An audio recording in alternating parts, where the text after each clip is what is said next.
A very good morning to all of you. I promise you that I did not meet Srinivas before. I didn't put him up to all that.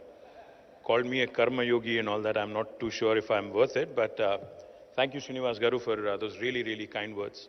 A very good morning to the entire team of NHRD, Mr. Nathan, Vipul, Srinivas, to all the distinguished delegates who have come from, I'm told, about 25 different states and 50 different cities across the nation. Warm welcome to all of you, to this wonderful city of ours, Hyderabad, to this wonderful state of ours, Telangana.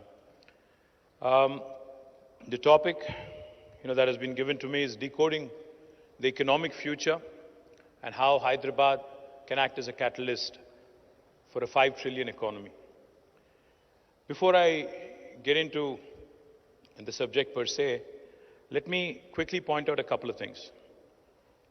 Yesterday, the budget was presented by the Union Finance Minister, and over the last several years, several decades, we've been hearing about numbers from every finance minister, every prime minister, every chief minister, every government representative on various forums. We've been hearing about how India is a compelling business opportunity. We've been hearing about how the world is looking at India, etc., etc. Before I talk about numbers, let me quickly give you a little bit of perspective, from being in politics and public life for the last 17 years. I was also a part of the private sector for about 7.5, 8 years in the US and also for some time in India as well. The one thing I've realized, both in public life and also when I was in the corporate sector, is that the biggest challenge for a leader, irrespective of who it is and what they run, at what institution they head. It could be a government headed in a state by a chief minister. It could be a government headed in a country by a prime minister or a president. Or it could be a corporate entity headed by a chief executive officer. The biggest challenge for any leader across the world is not wealth management or capital management. It actually is people management. Because the best of the people, in fact, deliver the goods and basically make an enterprise or an institution or an entity successful. That's a fact. Now, the case in point, I'd like to narrate a quick story. We always measure our economies in terms of trillions. We hear terms such as GDP, the gross domestic product, the gross state domestic product. We also hear terms such as per capita, etc., etc. But in my humble opinion, and without having to, I hope I'm not offending anybody when I say this, I think sometimes these can be misleading. The numbers, especially when it comes to numbers, it can be misleading. Because if you think about it for a minute, by virtue of our size as a nation, we are a 1.4 billion nation. We are, in fact, as of last week, if I am correct, we have recently surpassed China, and we are the most populous nation in the world today. So by sheer virtue of the size of our people, the size of our country, the population, the economy looks big. It is about $3.4 trillion now. But if you look at the per capita, by GDP, by economy, we're the 5th largest in the world. But if you look at per capita, we're actually the 142nd country in the world by per capita. Our per capita is only 2,400 USD. So the real measure, if you ask me, how does one understand the trillions of dollars of economy that is being talked about? How does one balance GDP and wealth? Now, for those of you who are wondering, what is the difference between GDP and wealth? If you ask me, GDP is a reflection, gross state domestic product, the 5 trillion, the $10 trillion, etc., are a reflection of the economic activity of a nation. It could be in the previous year, or GDP forecast could be about economic activity that is likely to unfold in the next quarter, in the next couple of quarters, or next 1 year, etc., etc. But what is the wealth of a nation? The wealth of a nation is actually a collection as a combination of its assets, both natural resources, its human resources, and how they are likely to influence the economic activity over a longer term, how the depreciation of these assets, these resources, the depletion of these resources, and how the utilization of these resources is intricately linked to ensuring long-term sustainable growth in line with the developmental aspirations of that particular nation. So let me not confuse you, without giving you examples. I'll give you two examples. Back in 1987, China and India, exactly 35 years ago, two countries with similar size of human resources, had the exact same size of GDP, 1987. But if you actually now move 35 years ahead and look at the current times and current date, China's economy is almost at $18 trillion, and we are languishing at $3.4 trillion. China's per capita is 13,000 US dollars.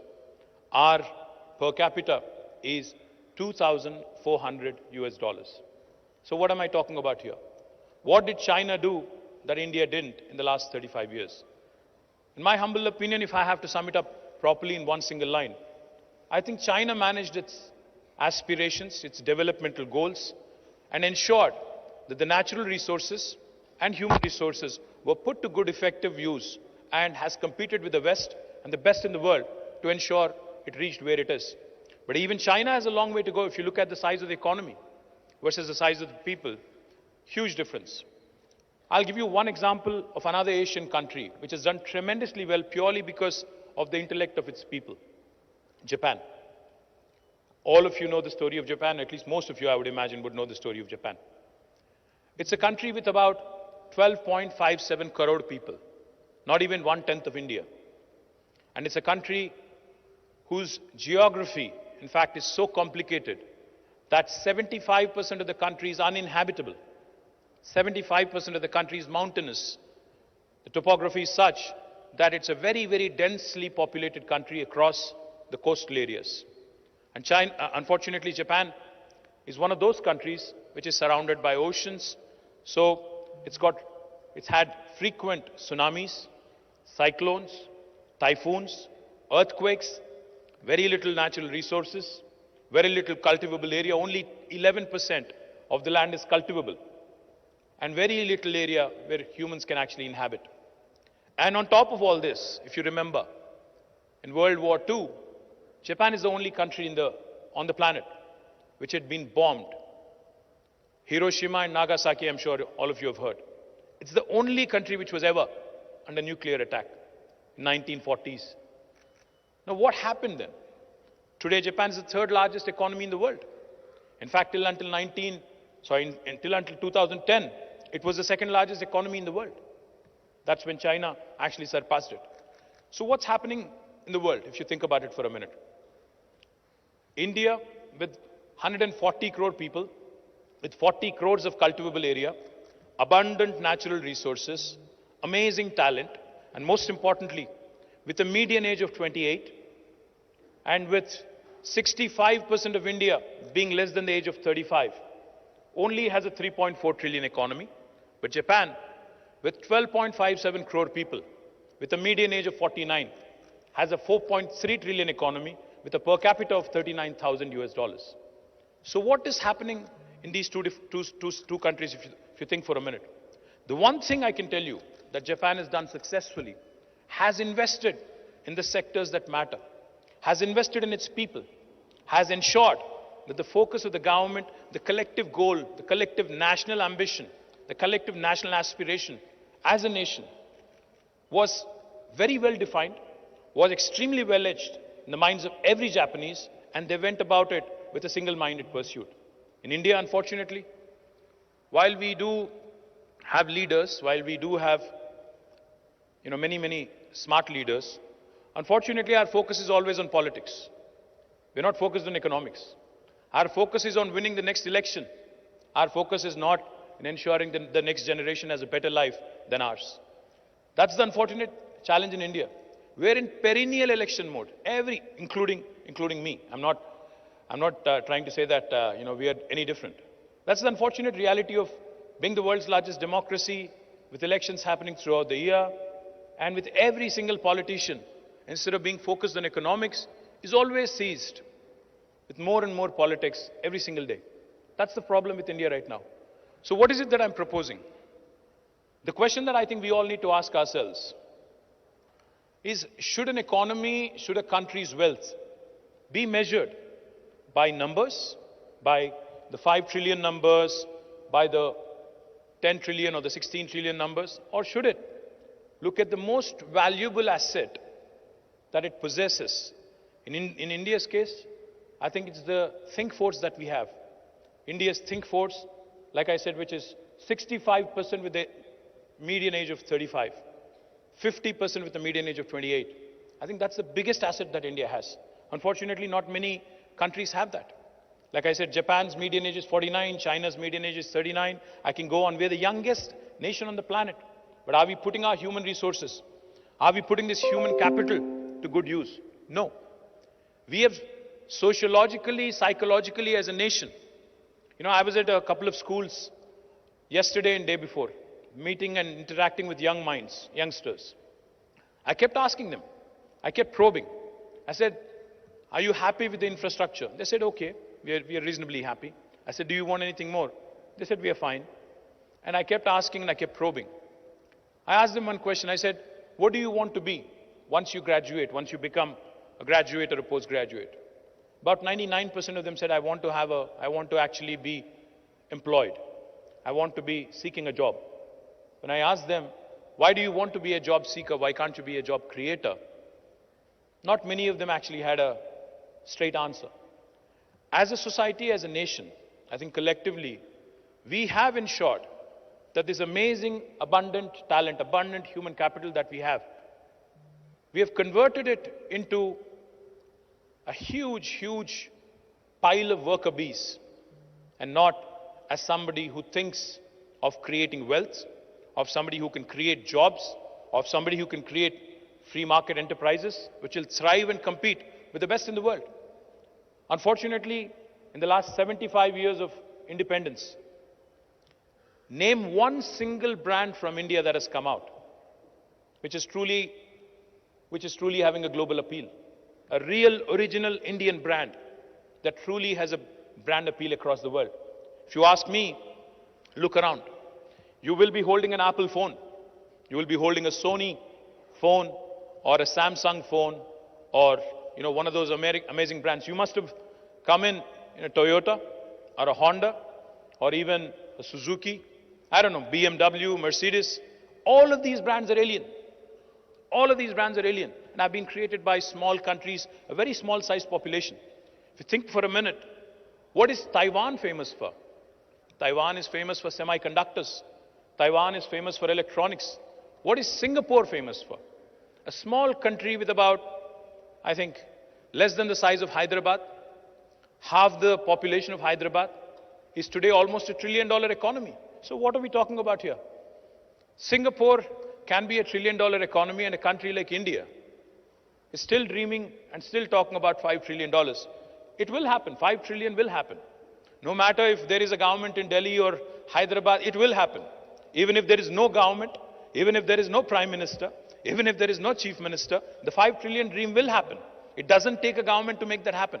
Because it is the industry, it is the private sector, it is the people of this great nation that actually will make it happen. But the question that we need to ask ourselves is, are our leaders, is the leadership of this great nation, in fact, giving us a vision of reaching that $25 trillion or $30 trillion or being the highest per capita in the world? It's not about the 5 trillion size. It's about the per capita, how the wealth is distributed among its citizens. On the one hand, India has some of the richest people in the world. The richest. If you look at the top 10 index, I think there are 2 or 3 Indians. I think one of them has slipped out of top 10 yesterday, but that's a different story. But on the other hand, we also are the nation with the maximum number of poor people on the planet. So unless the wealth is distributed equitably, unless, I'm not preaching socialism, I'm not preaching communism. All I'm saying is, when the Honorable Prime Minister himself says, a freebie culture, revdi culture, theek nahi hai. Let me remind all of you in this room, We are still a third world country with the maximum number of poor people on the planet. While 5 trillion, 10 trillion goals are laudable, ambitious, noteworthy, praiseworthy, the fact remains, unless a government in India, every government in India, takes care of its most vulnerable, there will come a day when civil strife will ensue. And all those who are sitting here in the comforts of this wonderful auditorium will not be able to have such meetings if there is civil strife. So it is the bounden responsibility, it is the fundamental responsibility of every single government in this great nation to ensure that while the economy grows, the wealth also gets distributed. While the economy grows, the most vulnerable is also taken care of, and ensure that development and welfare go hand in hand. Now in Telangana, we have done exactly that. In the last 8 years, just to give you numbers, our per capita in 2014 in Telangana was 1,24,000 rupees. As of June last year, it rose to 2,78,000 rupees. When the national average, national per capita is only 1,49,000 rupees, Telangana's per capita is 2,78,000 rupees. The GSDP of Telangana was 5 lakh crores in 2014. As of June last year, it rose to 11.55 lakh crores. If I have to sum it up in one line, because we are talking about the 5 trillion economy, if the rest of India performed as well as Telangana did, we would have already been a 4.6 trillion economy today. That's how well Telangana has grown over the last 8 years. We grew at 15% compounded annual growth rate. We are a state, in terms of population, we are only 2.5% of India, but we contribute 5% to the GDP of India. So we are literally a 50-kilo boxer fighting in a 100-kilo category. We are punching double our weight. That's what I meant when I said people management. That's what I meant when I said expectations management, alignment of expectation with those of the needs of the people is important. In Telangana, we focused on the 3I mantra: innovation, infrastructure, inclusive growth. We ensured that all these three I's went hand in hand to ensure a fourth I, that is India, also raised along with us. On innovation, when I say innovation, a lot of people think startups. I don't just mean startups. Innovation can come from within the government in terms of new policy making. In Telangana, because I know there are a lot of chief executives also in the room, let me point out, we've innovated with our policy making. The first piece of legislation that we have drafted in the new state of Telangana in 2014 October was the TS iPass. TS iPass literally stands for the Telangana State Industrial Project Approval Self-Certification System. What does it mean? I'll just give you 3 salient features of it. If you, as a chief executive, had to launch a new operation or a new factory in my state, you actually don't need to get a clearance from the government. You don't need an approval from the government. You don't need an approval from the local municipality. You don't need an approval from the local village panchayat. You can hit the ground running. If you have a piece of land that is already allocated to you, you can start the construction of your factory on day one by self-certifying yourselves that you will be in compliance with the law of the land. What we seek of you, though, because we need to also ensure regulatory compliance is met with, we seek that you submit all details, the nature of business, the investment, the employment potential, the taxes you would be paying, etc., the category of industry, etc., on the TS iPass portal. When we receive all that information on the portal, we promise all clearances by statute, backed by legislation, in a span of 15 days. If we don't deliver on the 15-day promise, on the 16th day, it's a deemed approval, it's an automatic approval. No state in India will tell you this. No other state in India will tell you this. On the 16th day also, this TS iPass legislation gives me a handle to penalize even my senior bureaucracy, senior bureaucrats, with a penalty of rupees 1,000 per day if they are held responsible for holding up the clearances. Again, no other Indian state has done this in the last 75 years. For those of you who are wondering, is this Too good to be true, or does it actually work in reality? Or since this guy is a politician wearing a white shirt, is he just BSing his way through? Let me tell you, in the last 8.5 years, we've been able to raise more than $47 billion of investment, have given more than 21,920 plus clearances through the TSI Pass portal, have been able to create more than 2.1 million direct job potential, 21 lakh direct job potential in this state, and some amazing marquee names have come through this process in the last 8.5 years. Did you know that Amazon's world's largest campus is not in Seattle? It is actually in the city of Hyderabad and state of Telangana. Did you know that Apple, Google, Meta, Microsoft, Uber, Micron, ServiceNow, Qualcomm, Novartis, all of their second largest campuses in the world, Medtronic's second largest campuses in the world, are in this city of Hyderabad, in Telangana? Did you know that we produce 1/3 of world vaccines from this brilliant city of ours, Hyderabad? We are the vaccine capital of the world, not India. We produce 40% of pharmaceuticals for India. We also produce 1/3 of vaccines for the world. So this growth story that I was just talking about, of how well Telangana has done, not just in industry. While industry has been growing, Telangana's environmental goals also have not been compromised on. 7.7% is the growth of green cover in Telangana in the last 7 years, highest in the country.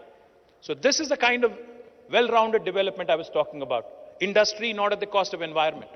IT has been growing. Our IT exports were 57,000 crores in 2014. As of last year, they rose to 1,83,000 crore.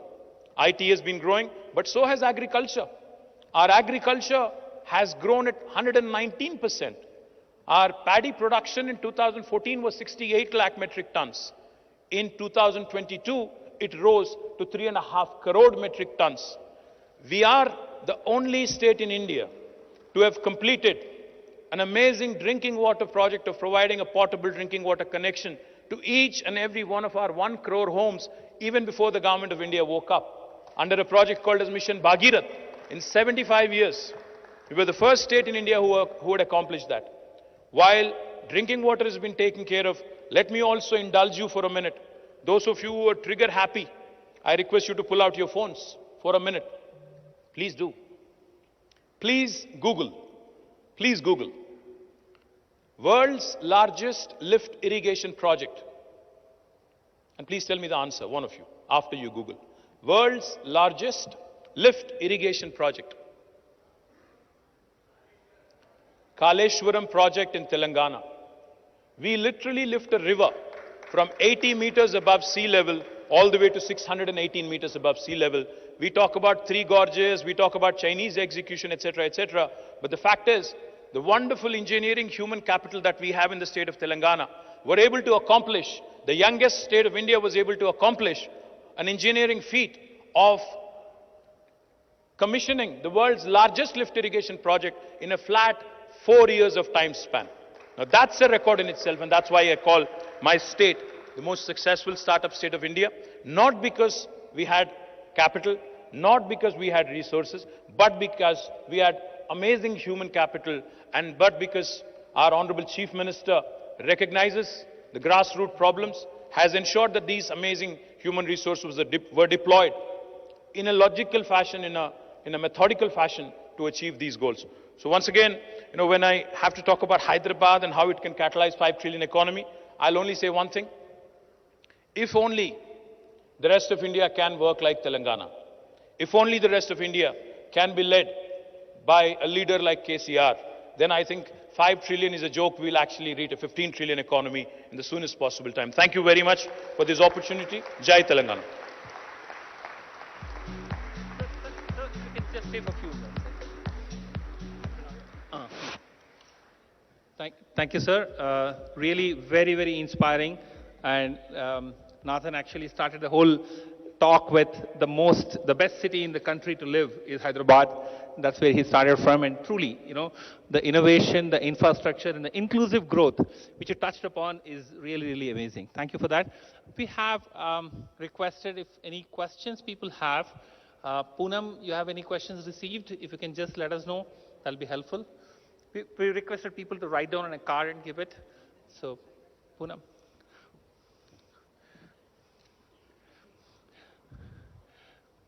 In the meantime, there are no questions also. No, please.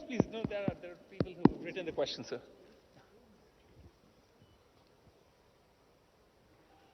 There are no questions. Poonam, you also, have? Fine. Srinivas? Yeah, please come.